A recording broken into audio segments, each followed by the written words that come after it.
Today I'm going to show you how to choose pots, and I will also show the process of repotting the trees. So we are going to start with the small ones like this. These are delightful cork bark elms that come from Japan. Two other trees which we styled with Kevin.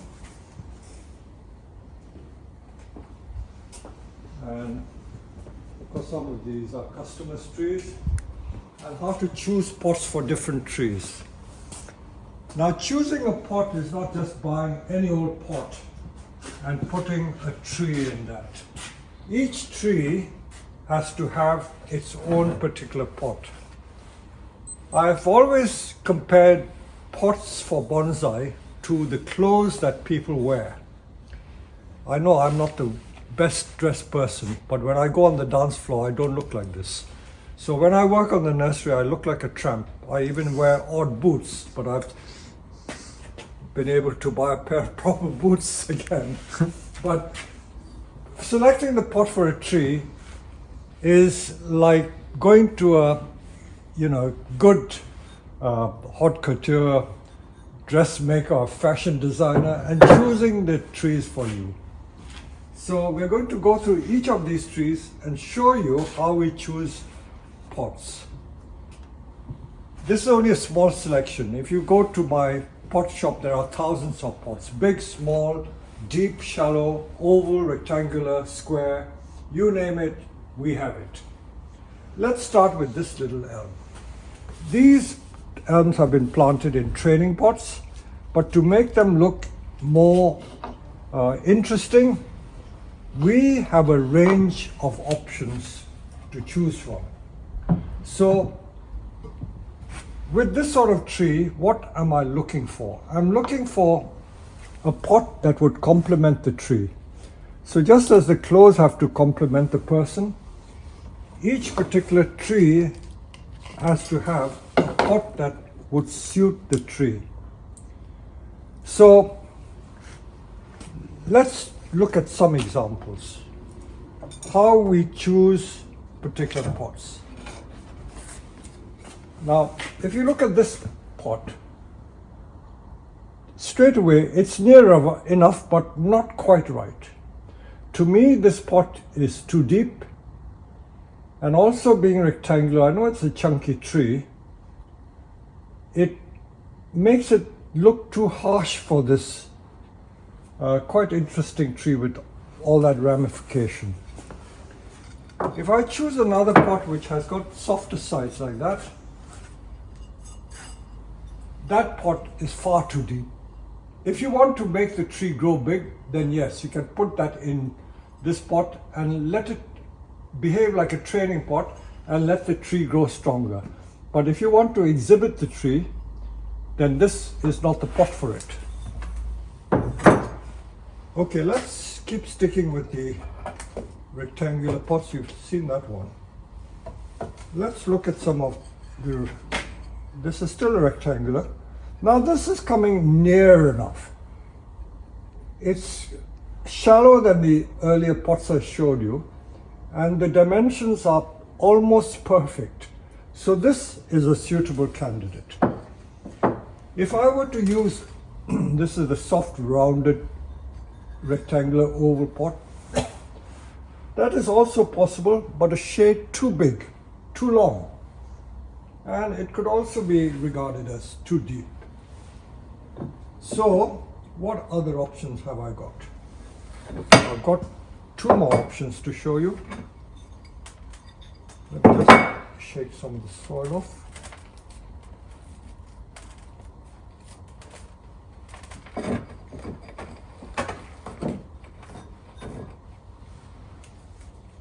That is a very nice fit.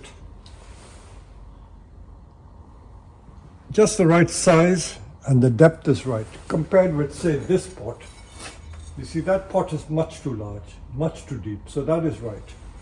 So I would go for that. And again, another very similar pot, but a better quality is this one. This got a little bit of a rim. So this is also nice. I haven't said anything about the color so far. How do you decide on color? Now the choice of color really is a matter of taste. Different cultures have different ideas of taste. To the Japanese and Chinese, the two main types of pots are glazed or unglazed.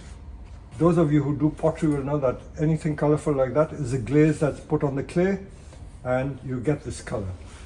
These are what we call unglazed pots. That means no glaze is put on it, they're just fired high. So these are all unglazed pots.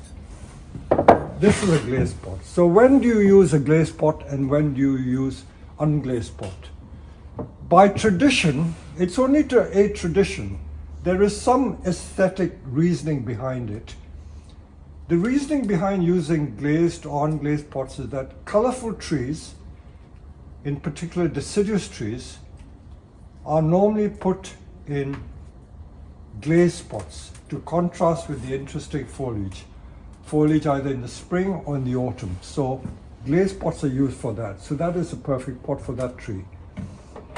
Evergreen trees are usually put in unglazed pot. And the reasoning behind that is that evergreen trees are signs of, longevity, and it gives a feeling of calm. And if you want that calm feeling, you don't want a gaudy pot, colorful pot, because a colorful pot is too gaudy or too bright for an evergreen tree. So that's the reasoning behind using glazed and unglazed. So the color, that's what we've done for dealing with the color of the pot. The depth of the pot usually has to do with the thickness of the trunk. If you were to use a glazed pot or shallow pot like this for a tree which needs to be a bit deeper, you can put it in and mound it up, but it would look wrong. It would look wrong. This is far too shallow for it. So usually with trees that have a chunky and thick trunk, you would use a deeper pot. Now you may be looking at this particular tree. This is a customer's tree. And this tree, I've done a separate video about it. This tree was brought to me only 2 or 3 days ago. And the customer purchased this tree from Herons 25 years ago. And he wants me to repot it. Over the years, he repots it every 3, maybe 4 years. And he keeps putting it in bigger and bigger pots, but he's afraid to tease the roots underneath. I suggested to him that he really needs to deal with this. It's rising too much, but it depends how much root I can get out. But he wants it back in the same pot. So unfortunately, I won't be able to put it in a bigger pot because it needs to be opened out a little more than this so that this can spread out.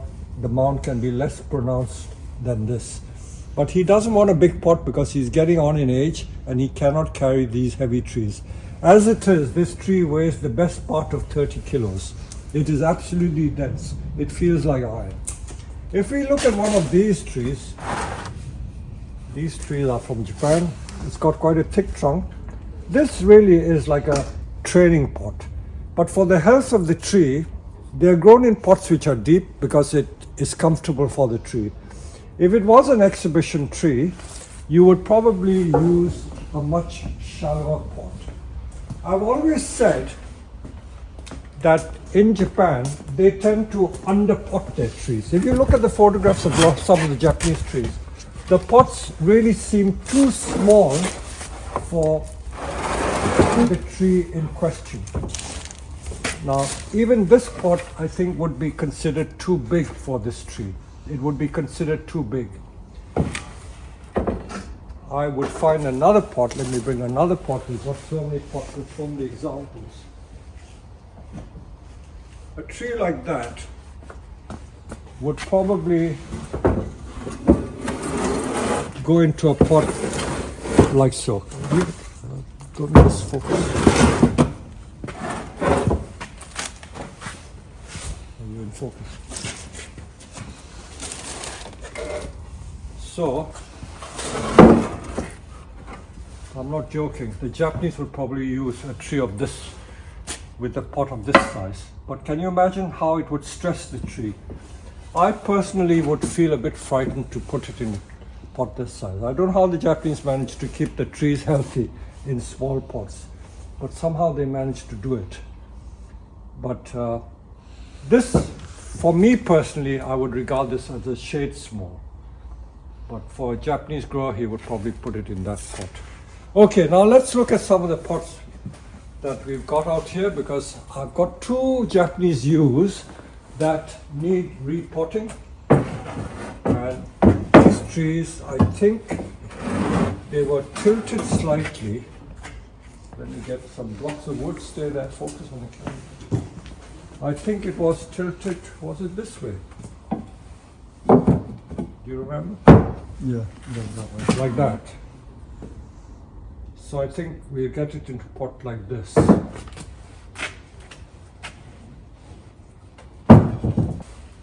Let's see what pots we shouldn't really use. Now, because it's an evergreen, I will go with the Japanese or Chinese convention and not use a glazed pot. That pot would fit probably, it's the right size, but the color wouldn't be nice. It's also oval, and an oval pot is a bit wishy-washy, although it's got nice flowing lines. A rectangular pot has got more strength and that masculine quality. I don't like to sound racist or sexist, but if you use an unglazed pot, rectangular shaped pot, it somehow has more sort of strength in looking at the tree. This is a shade big. This I would regard as big. It should be a little smaller. And I always say, on our nursery, although we have thousands of pots, it really takes a lot of skill to find exactly the right pot for the tree. I'll try this one and see how it looks. So we'll stop for a while we tease the roots out and pot it. While I've got it here, I might as well do it here.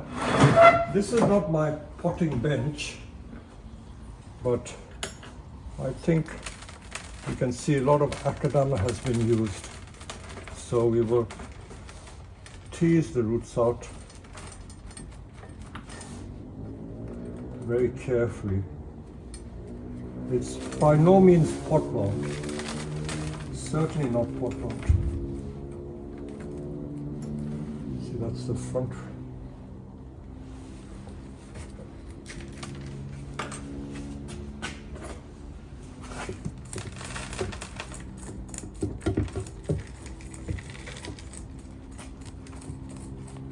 It's always interesting to see how Japanese growers pot their trees up.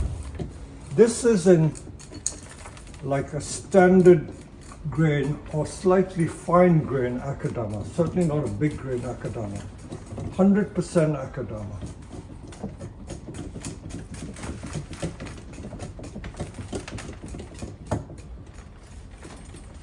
I prefer not to use 100% akadama in our climate, because in the UK we don't get as much rain as they do in Japan.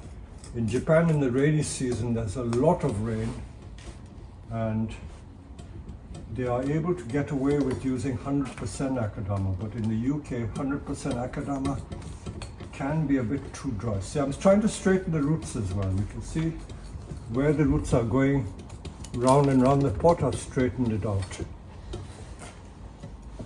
But I'm trying not to cut too much root because I don't want the tree to suffer.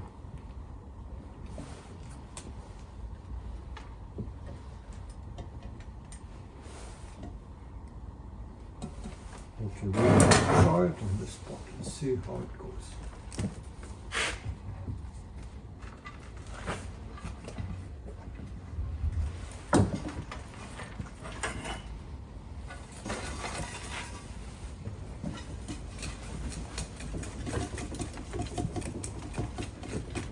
It's certainly not pot bound, huh?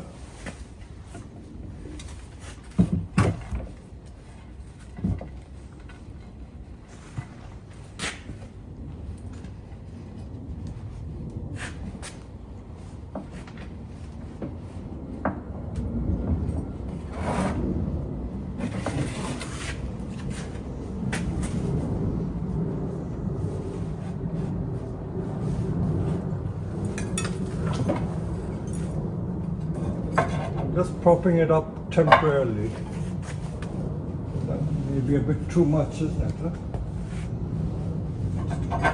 Less intense than that. It's too much to that side, maybe. See, the position in the pot is also very important. It's not bang in the middle, but it is slightly off center.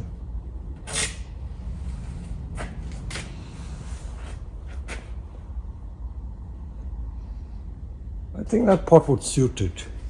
It's about the right size and comfortable enough for that tree. Okay? So we're going to put that up in there.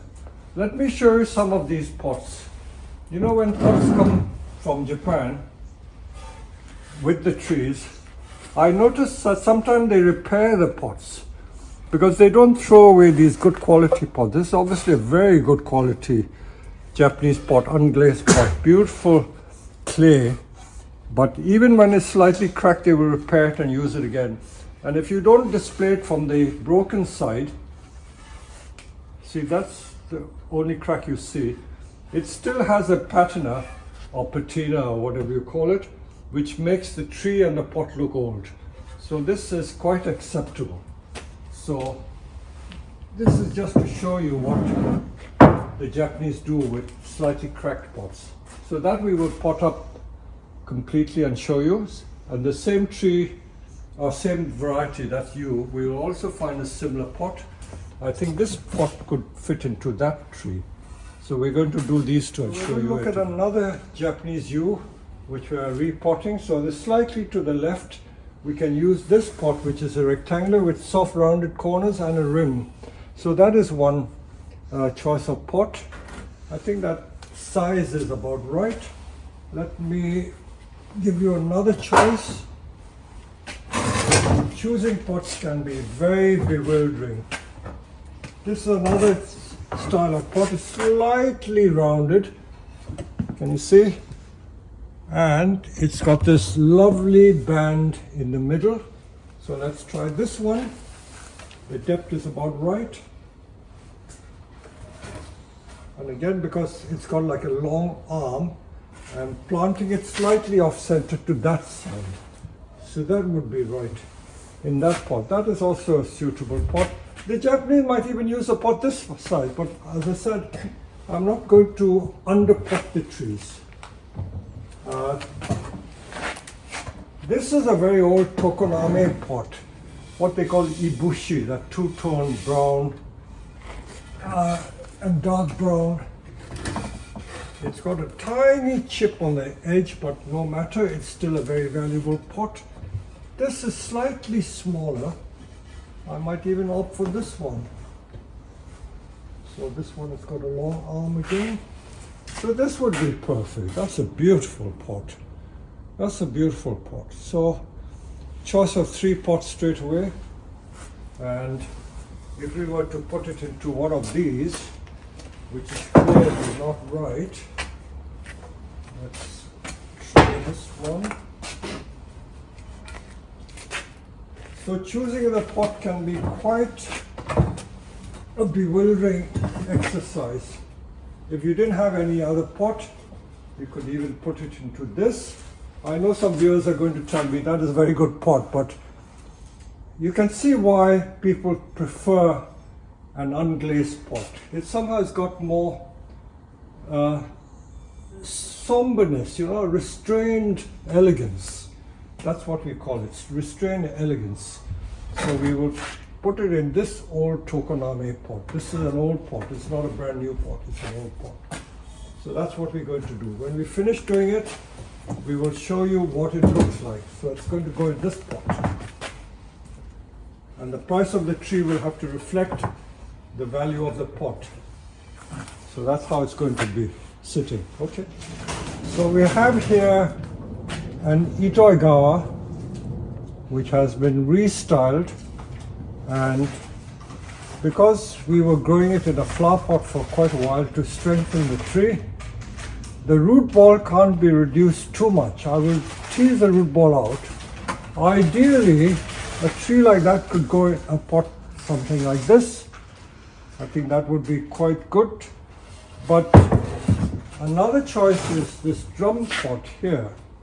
I know it is slightly larger, but it depends how much root I'm prepared to cut. So because I'm not putting it in exhibition, I may go for a slightly larger pot. So we'll tease the roots out and then we'll show it to you again.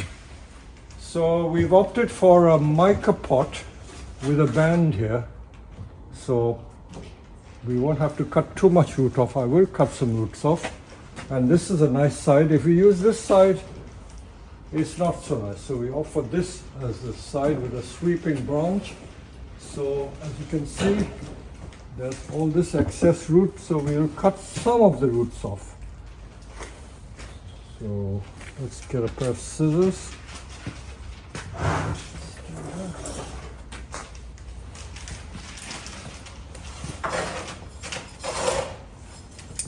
So this is the amount we can cut.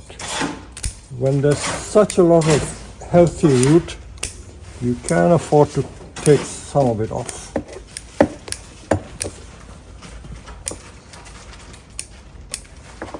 I always believe in just taking enough off to fit the pot. I don't want to go crazy. Because I need to get the tree more this side, I'm going to take some more root off from this side, from the front.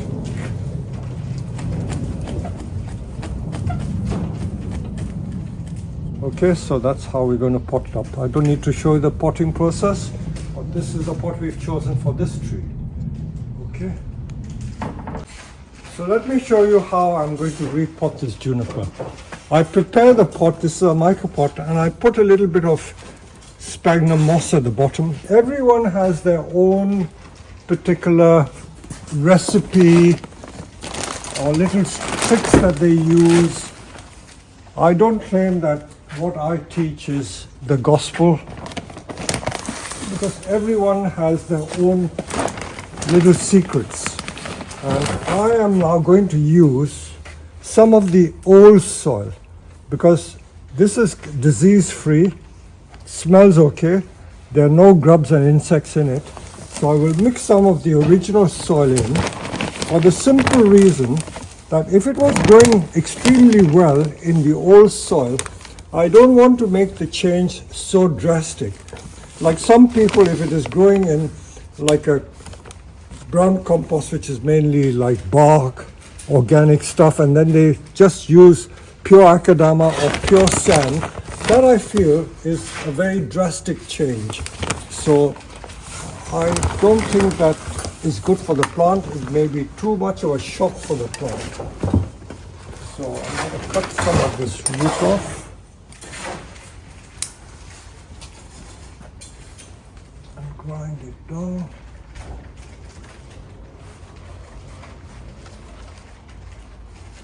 This we have to prop up a little more, so I always like to mound my trees up.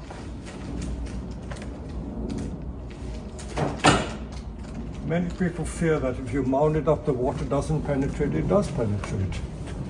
Don't be worried about that.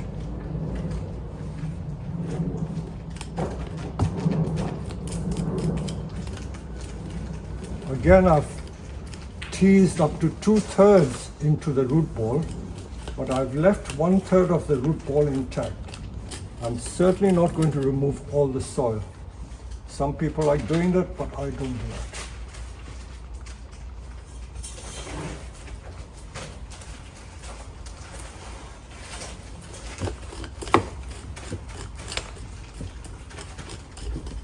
That's the front. And now we will just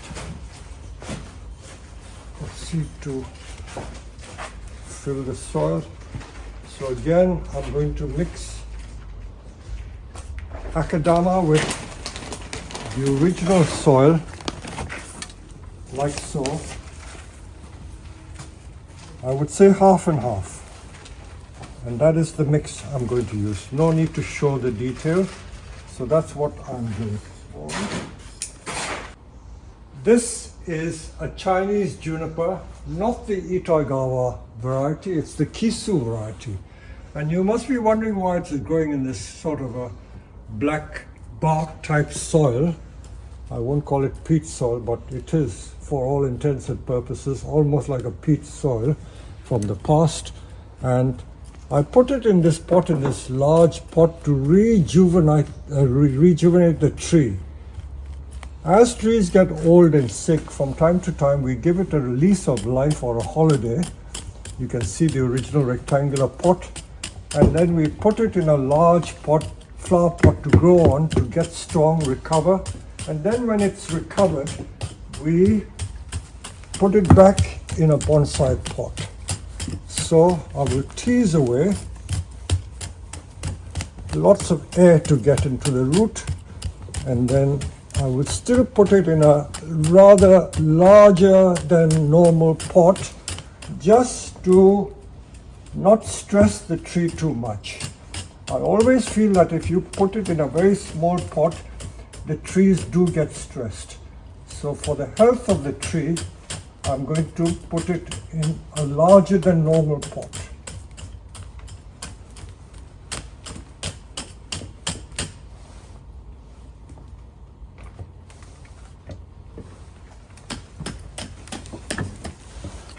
Let's see what to do.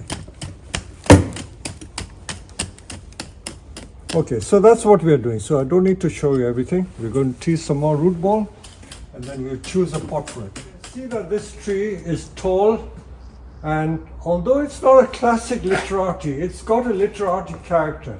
Anything tall and a beautiful line is what we would class as literati. So this is an unusual literati, and because it's in a literati style, I've decided to use a mica pot. And this might be just a wee bit big, but I want the tree to be healthy. I could have used the rectangular pot, bigger pot, to give it health, but I think that mica pot suits it better. So this is how we choose this pot. Okay, so we will show you after the tree has been repotted, but while we're there, we'll show you how much soil came out of it.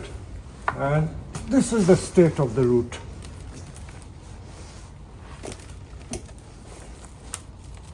Okay, so we will repot this now. So we've spent the whole afternoon doing 4 biggish trees and 2 small ones. And this is what they look like in those lovely glazed oval pots. These are the rough bark Chinese elms. And then the 2 Japanese yews, which have been styled and carved. Look at them. This is a tokoname pot, that's a Chinese pot. All we have to do is give it a little bit of water. This is a Kisu Chinese, no, this is Itoigawa juniper, which has been put in a mica pot. This has been restyled as well. More of a European look rather than a Japanese look. And this is our restyled Kisu juniper, Kisu Chinese juniper, in a semi-literati style. And the amount of driftwood gives it immense character. That is a beautiful tree. In fact, that pot is almost perfect for that. Again, I would say the Japanese would use a slightly smaller pot, maybe about 2 or 3 inches smaller in diameter, but I feel that this pot is comfortable for the tree. So we've done those. There are many more trees to repot, but I'm not going to show you them all. So this is really a video about choosing pots, choosing the right pots for the right tree, and we've shown you the repotting process as well. So I hope you've enjoyed this video.